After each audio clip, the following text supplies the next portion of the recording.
अस्सलाम वालेकुम, क्या हाल है आप सबका? उम्मीद है सब खैरियत से होंगे। मैं कुछ चीज़ें लेनी थी, ग्रॉसरी करनी थी, तो मैं बाहर आई हुई हूँ आज। वैसे तो काफ़ी दिनों से मैं खुद नहीं गई थी ग्रॉसरी करने के लिए। जब से ये कोविड आया है तब से हमारी कोशिश होती है कि घर पे ही रहें, ज़्यादा ना मार्केट्स में फिरें, लेकिन फिर भी कुछ चीज़ें ऐसी होती हैं ना जो देख के ही याद आती हैं कि अच्छा ये भी लेने वाली है। तो इस वजह से आज मैं साथ आई थी कि मैं जो चीज़ें चाहिए वो ले लूँ। जब ग्रॉसरी करनी होती है ना, तो मेरे साथ इस तरह होता है कि कुछ चीज़ें जो है वो मुझे एक मार्केट की पसंद हैं, कुछ जो है वो मुझे दूसरी मार्केट की पसंद है। तो इस वजह से फिर हम किस्तों में ग्रॉसरी करते हैं, कोई चीज़ कहीं से लेनी होती है, कोई चीज़ कहीं से लेनी होती है। जो ब्रेड और दूध और योगर्ट वगैरह है वो मैं हमेशा लिडल से लेती हूँ, क्योंकि यहाँ का योगर्ट जो है वो मुझे अच्छा लगता है। आप लोग भी ऐसे करते हैं कि नहीं, मुझे बताइएगा ज़रूर, क्योंकि मुझे लगता है जैसे ब्रेड का टेस्ट जो है वो मुख्तलिफ़ मार्केट्स का जो है वो फ़र्क होता है। इसी तरह जो योगर्ट है उसका भी टेस्ट जो है वो फ़र्क है मुख्तलिफ़ मार्केट्स में ना। और बटर जो है उसका टेस्ट भी डिफरेंट होता है। दूध जो है वो तो मेरा ख़्याल है हर जगह पे एक ही तरह का जायका है, लेकिन कुछ चीज़ें हैं जिसका मुझे लगता है जैसे टेस्ट जो है ना फ़र्क होता है। तो इसलिए बस एक रूटीन सी बन जाती है कि ये फ़लाँ चीज़ जो है ये इस मार्केट से लेनी है, तो उस हिसाब से फिर हमारी ग्रॉसरी शॉपिंग चलती है। जब हम घर से निकले थे उस वक़्त तो मौसम बहुत अच्छा था, हल्के-हल्के बादल थे, लेकिन मुझे लगता नहीं था कि एकदम से बारिश शुरू हो जाएगी। तो जैसे ही हम एक मार्केट में पहुँचे हैं, साथ ही एकदम से बहुत तेज़ बारिश शुरू हो गई और उसके बाद साथ ही ओले पड़ना शुरू हो गए। तो जब भी इस तरह यालाबारी होती है ना, तो मुझे पता नहीं क्यों ये मुहावरा हमेशा ज़हन में आता है कि सर मुंडाते ही ओले पड़े। जैसे ये यालाबारी शुरू हुई है तो हम फटाफट फिर एक मार्केट के अंदर चले गए, क्योंकि इतना अनएक्सपेक्टेड मौसम था कि एकदम से बस शुरू हो गया ना। लेकिन साथ में बारिश भी हो रही थी, तो ये साथ साथ जो ओले थे ये मेल्ट भी होते जा रहे थे। इस दफ़ा मौसम जो है वो कुछ अजीब सा ही हो गया है, क्योंकि मई में पहले काफ़ी गर्मी आ जाती होती थी, लेकिन अभी तक जो है यहाँ पे गर्म मौसम नहीं आया। 2-3 दिन बीच में आती है गर्मी और उसके बाद से फिर एकदम से बारिशों का सिलसिला शुरू हो जाता है और फिर से ठंड हो जाती है।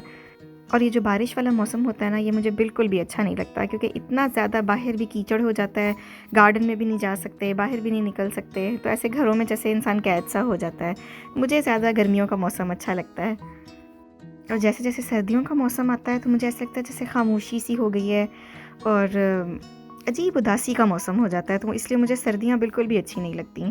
तो अब मेरा दिल चाह रहा है कि बस अब ये अल्लाह करे कि जल्दी से ये बारिशों का सिलसिला भी ख़त्म हो जाए और थोड़ी सी गर्मी आ जाए। अच्छा, ग्रॉसरीज़ हमने सारी कर ली थी और उसके बाद अभी मैं सारी लेके घर आ गई हूँ। और ग्रॉसरी संभालना भी एक काम होता है, तो जिस दिन ग्रॉसरी होती है उस दिन फिर मुझे काफ़ी टाइम लग जाता है चीज़ें सारी सेट करने में। तो अक्सर तो मैं इस तरह करती हूँ कि फ़्रिज में सारी फ़्रिज की सफाई करके फिर ही जाती हूँ, ताकि वापस आके तो फटाफट से मैं सारी चीज़ें रख लूँ।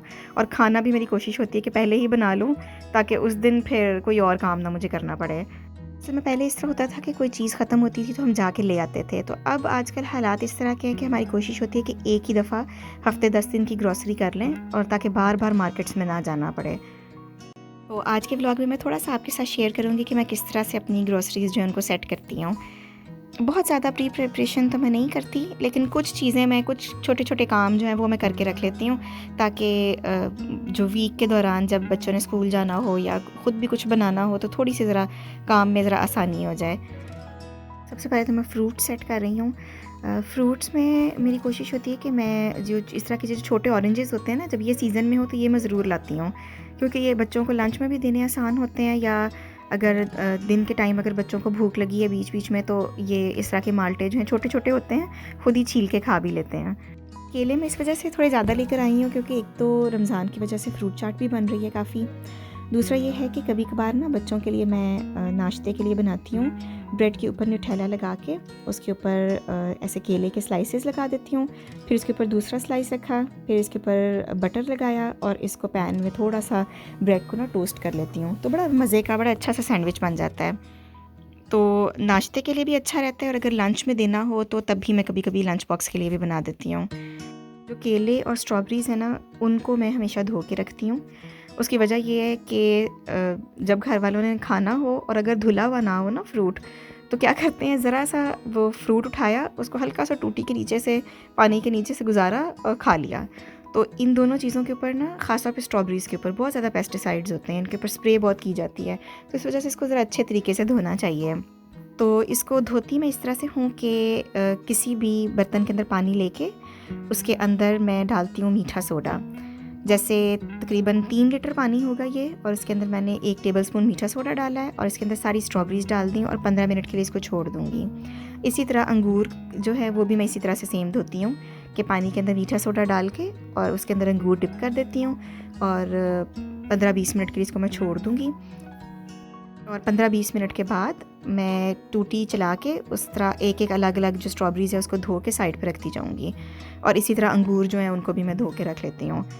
स्ट्रॉबेरीज़ जो हैं उनके जो ऊपर से पत्ता होता है ना, वो मैं निकाल देती हूँ, और अगर जो सॉफ़्ट स्ट्रॉबेरीज़ होती हैं वो मैं उसको अभी साइड पे कर लूँगी ताकि वो आज ही ख़त्म हो जाएं, और जो ज़रा थोड़ी सी सख्त हैं और मुझे लगता है कि 2-3 दिन तक फ्रिज में चल जाएंगी, तो इनको फिर मैं डब्बे में डाल के फ्रिज में रख दूँगी। अगर मैंने लंच बॉक्स में देना है, या कभी कभार इस तरह होता है ना कि जैसे खाना बनने में थोड़ी सी देर है, तो फिर मैं बच्चों को थोड़ा सा फ्रूट ऐसे प्लेटर सा बना के वो दे देती हूँ।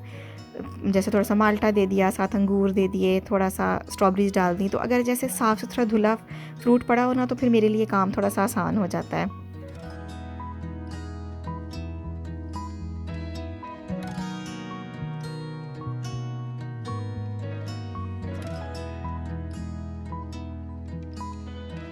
से तो जो सेब होते हैं उनके ऊपर भी वैक्स लगी हुई होती है, उनको भी इस तरह से धो लेना चाहिए, लेकिन फ्रिज में इतनी जगह नहीं थी तो इस वजह से, और काम भी बहुत लंबा हो जाना था, तो फिर मैंने सेबों को नहीं धोया था।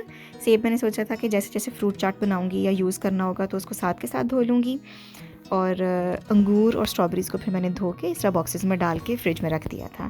उसके बाद अनार जो है ना, उसको मैं क्या करती हूँ कि कभी कभार जैसे टीवी देखते हुए या हम बैठे आपस में बातें कर रहे हैं, तो फिर उस टाइम पे मैं अनार के दाने निकाल के उसको भी डब्बे में डाल के रख लेती हूँ, क्योंकि अनार जो है ना वो कोई भी नहीं उठा के खाएगा घर में से अगर मैं उसको छील के नहीं रखती। तो अब मैं क्या करती हूँ कि जब भी मैं अनार लेके आती हूँ ना, उसके मैं दाने निकाल के फ्रिज में रख देती हूँ, तो इस तरह फिर ये कि अनार खाया जाता है। और आजकल ये कि फ्रूट चाट भी बनानी होती है, तो फिर जितना जैसे 3-4 चम्मच अनार के दाने मैं डाल लेती हूँ फ्रूट चाट के अंदर। आप भी ये करके देखिएगा, पड़ा पड़ा अनार सड़ जाएगा, कोई नहीं खाएगा, लेकिन आप दाने निकाल के रखें तो आप यकीन करें शाम तक अनार जो है वो ख़त्म हो जाएगा। सब्जियों में मैं इस बार पालक और गोभी लेकर आई थी। पालक जो है वो तो इस वजह से कि रमज़ान है, और वैसे भी पालक जो है वो मैं लाज़मी लेके आती हूँ। उसकी वजह ये है कि मैं अक्सर घर में पालक का पराठा बनाती हूँ, तो उसके लिए पालक जो है वो मैं धोती नहीं हूँ, बिल्कुल ऐसे पत्ते उसके साफ़ करके किसी भी कंटेनर के अंदर टिश्यू पेपर लगा के, तो खाली जो पत्ते होते हैं धोए बगैर उसको मैं रखती जाती हूँ, और उसके बाद बीच बीच में टिश्यू रख देती हूँ। उससे क्या होता है कि जो मॉइस्चर होता है ना वो टिश्यू एब्जॉर्ब करता रहता है, तो उससे पालक जो है वो जल्दी ख़राब नहीं होती। 3 हफ़्ते तक आपकी पालक जो है बिल्कुल फ्रेश रहती है। पकौड़ों में भी डालनी हो उसी वक्त धो के काट के तो डाल सकती हूँ, और कभी कभार जैसे मैंने बताया कि मैं पालक का पराठा बनाती हूँ, मेरे बच्चों को पसंद है, तो उसके लिए भी पालक जो है वो साफ़ सुथरी पड़ी होती है, सिर्फ धो के उसको काट के तो मैं यूज़ कर लेती हूँ पराठे के अंदर।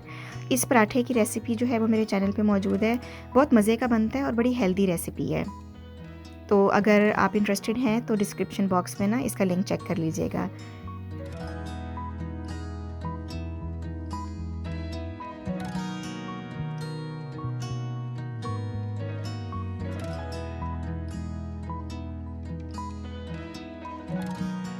अच्छा, जो फूल गोभी है ना उसकी डंडियाँ मैं अलग कर लेती हूँ, और इसके ये जो छोटे छोटे फूल हैं इनको मैं अलग कर लेती हूँ। इसको भी मैं धोए बगैर डब्बे में डाल के इस तरह साफ़ करके रख लेती हूँ, और जब मुझे चाहिए होता है तो मैं उतना पोर्शन निकाल के धो के यूज़ कर लेती हूँ।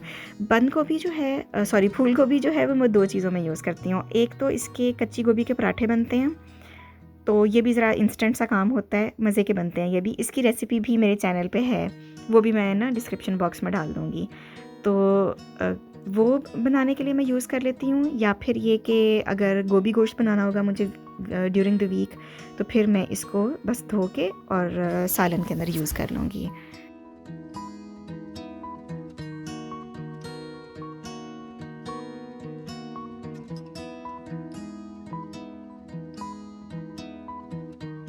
इसके अलावा सलाद है। ये जो आइसबर्ग लेटस होता है ना, ये बहुत जल्दी ख़राब हो जाता है, तो ये जब भी मैं लेके आती हूँ ना, इसकी ये जो जड़ सी होती है, जो इसकी बेस के ऊपर, इसको थोड़ा-सा काट देना चाहिए, नहीं तो ये बहुत जल्दी यहाँ से सैलेड जो है वो ख़राब होना शुरू होता है। तो इसको मैं काट के इसको जो किचन रोल होता है उसके अंदर लपेट के फिर इसको पॉलीथीन में डाल के तो फ्रिज में रख लेती हूँ, तो आराम से 3 वीक्स ही आराम से चल जाता है। तो आजकल रमज़ान है, इतना ज़्यादा सैलेड बनता नहीं है, इस वजह से जो है ना, मैं इसको इस तरह से लपेट के रख रही हूँ, वरना आम दिनों में तो ये 1 हफ़्ते के अंदर यूज़ हो जाता है। लेकिन ज़्यादा दिनों के लिए रखना हो तो फिर इस तरह लपेट के रखें, तो ये जल्दी ख़राब नहीं होता। इसके अलावा जो रोल्ड ओट्स होते हैं ना, ये भी मैं लाज़मी रखती हूँ घर में। तो इसका एक तरीका यूज़ करने का ये है कि इसको मैं थोड़ा-सा पैन के अंदर हल्का सा टोस्ट कर लूँगी, बिल्कुल बगैर ऑयल डाले, और उसके बाद इसको मैं पाउडर बना के मिक्सी में पीस के इसको किसी डब्बे में रख लूँगी। तो जब मैंने आटा गूँथना हो तो 2 चम्मच उसके अंदर डाल देती हूँ, या फिर ये है कि अगर बच्चों के लिए मैंने पैनकेक्स बनाने हों तो फिर तब मैं इसको यूज़ करती हूँ। पैनकेक्स मैं इस तरह से बनाती हूँ कि मैं मैदा यूज़ नहीं करती। जो नॉर्मल रोटी गूँथने वाला आटा होता है ना, 2 चम्मच वो लेती हूँ। 1 चम्मच जो है वो ये रोल्ड ओट्स का लिया। चम्मच जो ये बड़े जो सर्विंग स्पून्स होते हैं ना, ये वो वाले हैं, बड़े-बड़े चम्मच हैं। तो यानी 2:1 का रेशियो रख लें आप। और उसके बाद इसके अंदर अंडा डाला और दूध के साथ इसका ना ऐसे पतला सा बैटर बना लिया। और उसके बाद बस जैसे पैनकेक्स बनाते हैं, इसको पैनकेक्स कह लें या क्रेप्स कह लें, जो भी है, या इसको आजकल एक और भी नाम है ना इसका, लिक्विड डो पराठा। हाँ, तो बस आप ये समझ लें कि ये वो है। तो ये बना के इसके अंदर फिर मैं कभी-कभी जैसे न्यूटेला लगा के तो वो साथ में दे देती हूँ, साथ कुछ फ्रूट्स कट कर दिए, या फिर मैं इसके ऊपर थोड़ा-सा पीनट बटर लगा के और साथ में थोड़ा-सा शहद लगा के उसका भी रैप बना देती हूँ। क्रेप कह लें या जो भी आप इसको नाम देना चाहें।